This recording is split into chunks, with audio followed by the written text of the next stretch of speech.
In the quiet town of Elmwood, Nebraska, a seemingly ordinary couple's life turned into a nightmare on a cold February night in 2022. Daniel Harper, a 42-year-old accountant and devoted husband, woke up to a scene of unimaginable horror. His beloved wife, Emily, lay lifeless in their bedroom, surrounded by blood, with a kitchen knife still clutched in his own hand. Daniel had no memory of the night before, claiming he must have been sleepwalking, a condition he'd struggled with since childhood. What followed was one of the most complex and controversial investigations in Nebraska's history, as detectives, psychologists, and a grieving community grappled with a chilling question: can a man commit murder in his sleep, or was this a calculated act hidden behind a convenient excuse? Buckle up, because this story on Shocking Stories will leave you questioning the boundaries of guilt, consciousness, and the human mind. If you're as gripped as I am, hit that like button and subscribe for more true crime mysteries that defy explanation. Daniel and Emily Harper were the kind of couple everyone in Elmwood admired. Married for 15 years, they had built a comfortable life in a modest 2-story home on Willow Street. Daniel worked long hours at a local accounting firm, while Emily, 39, was a part-time librarian who loved gardening and hosting book club meetings. They had no children, a choice they'd made together to focus on their careers and each other, and friends often remarked on how deeply in love they still seemed after all these years. They were always holding hands, laughing over little things, recalled their neighbor, Linda Carter. You'd never think anything dark could touch their lives. But beneath the surface of their idyllic marriage, there were subtle tensions. Daniel's stress from a recent promotion, Emily's quiet frustration over their inability to take a long-planned vacation due to finances, and a lesser-known issue, Daniel's lifelong battle with sleepwalking. Sleepwalking, or somnambulism, had plagued Daniel since he was a child. His parents had found him wandering the house at night, sometimes even outside, completely unaware of his actions. As an adult, the episodes became less frequent but more intense, often triggered by stress or lack of sleep. Emily had grown used to it, installing extra locks on doors and hiding sharp objects after an incident where Daniel had nearly started a fire while sleepwalking in the kitchen. She'd even recorded him on her phone during an episode, showing him pacing the living room, muttering incoherently, his eyes open but vacant. It was like he was there, but not really, Emily had told a friend.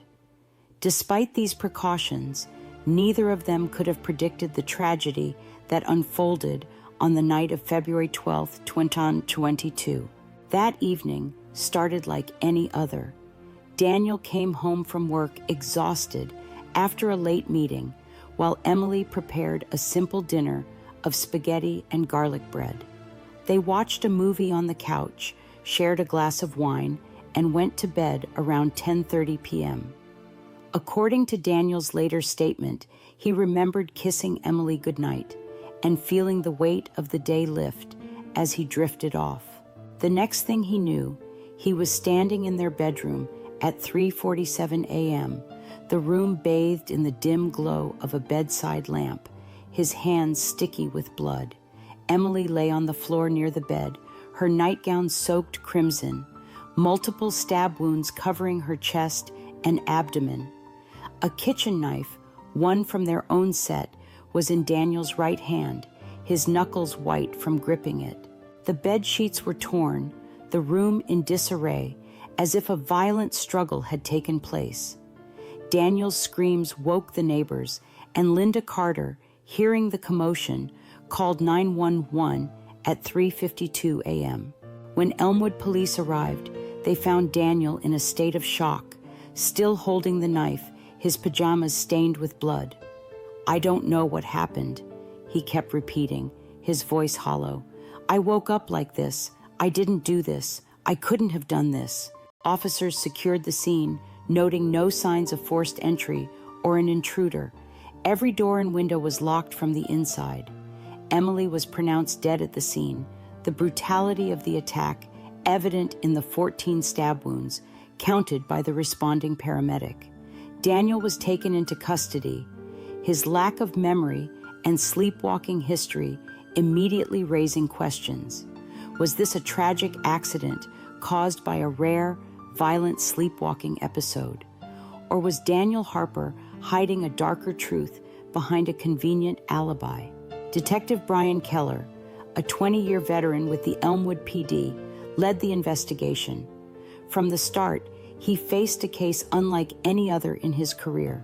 The physical evidence was damning.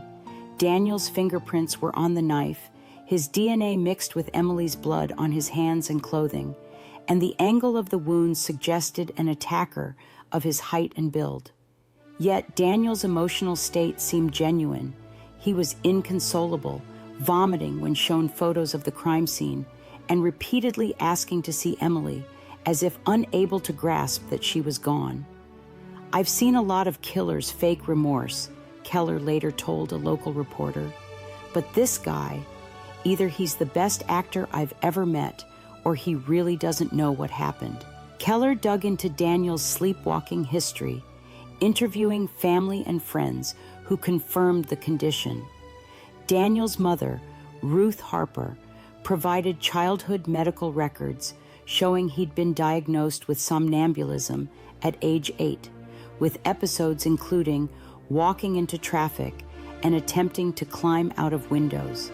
As an adult, Daniel had sought treatment after the kitchen fire incident 5 years prior, and a sleep specialist, Dr. Margaret Ellis, prescribed medication to reduce stress and improve sleep quality.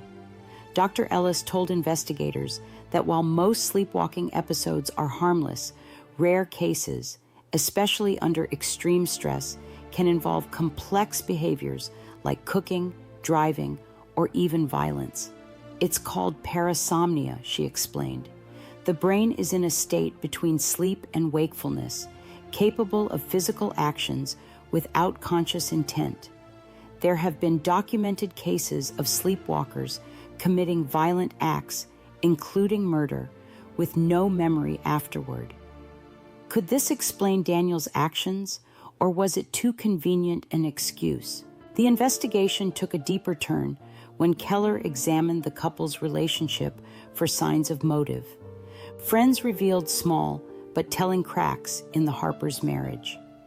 Emily had confided in her book club friend, Sarah Jennings, that Daniel's recent promotion had made him distant, often working late and snapping over minor issues. She said he wasn't himself, Sarah told police.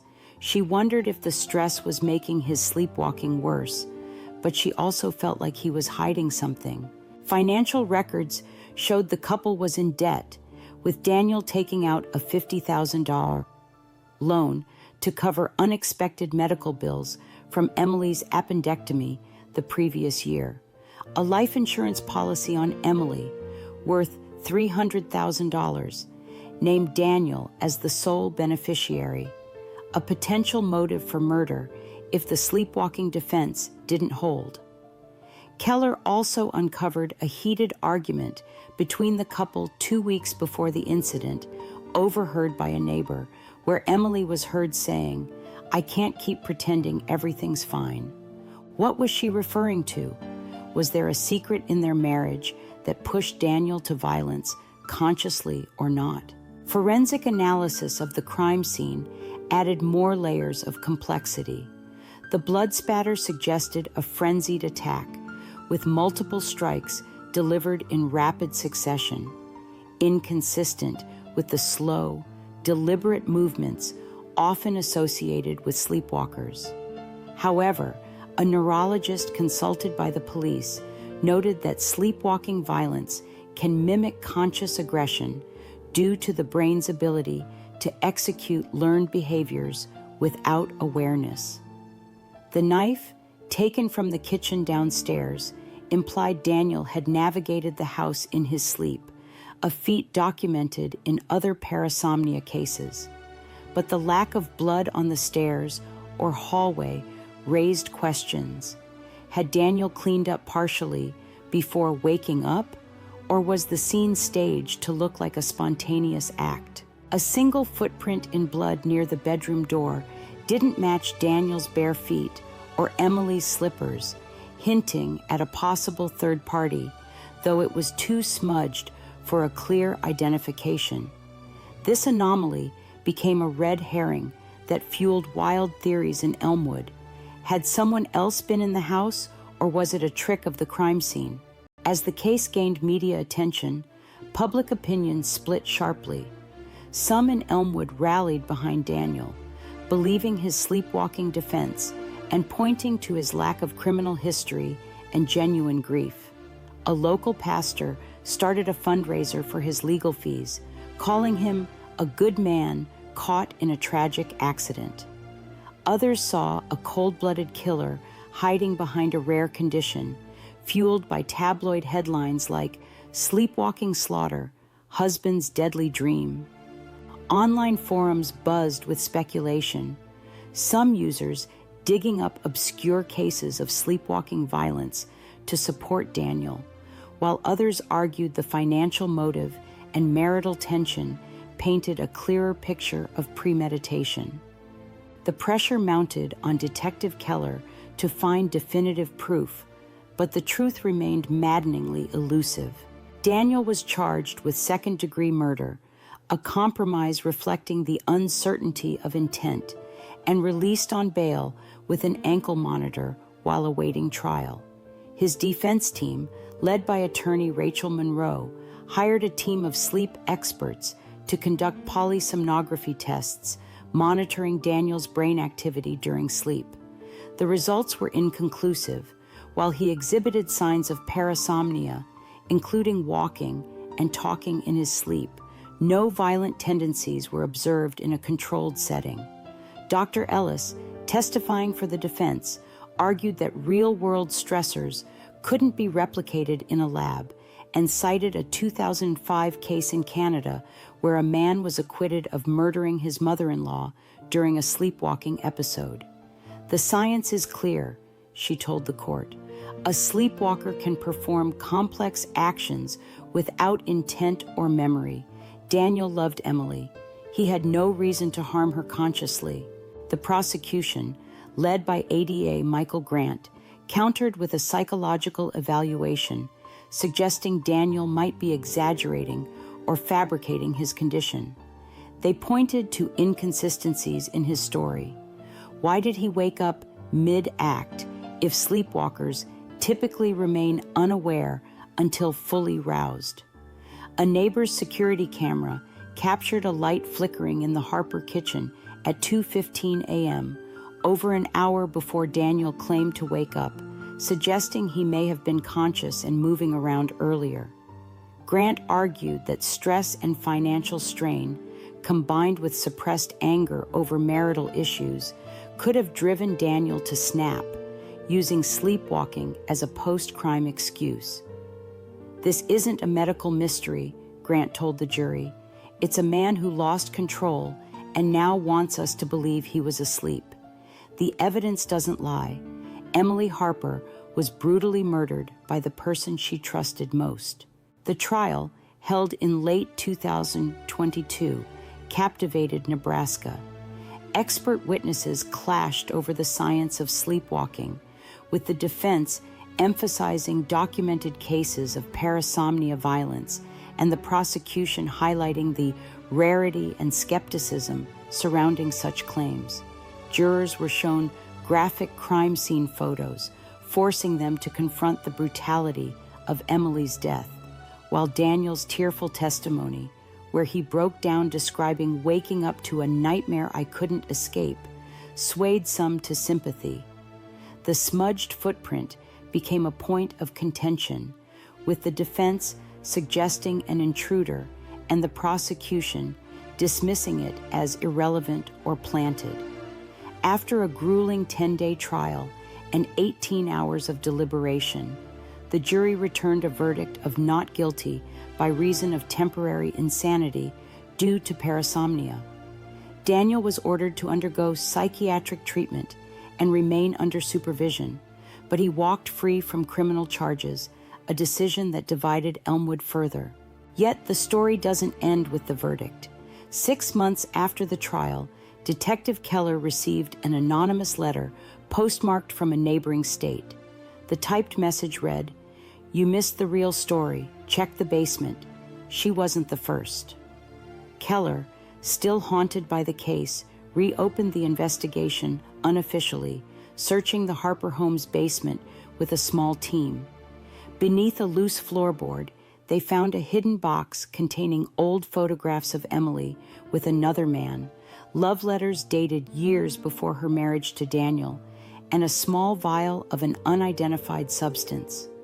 Was this evidence of a secret life Emily led, one that might have provoked jealousy or rage in Daniel if discovered? Or did it point to someone else, a past lover or rival, who had a motive to frame Daniel for murder? The vial was sent for testing, but results are still pending, and the anonymous tipster has not resurfaced.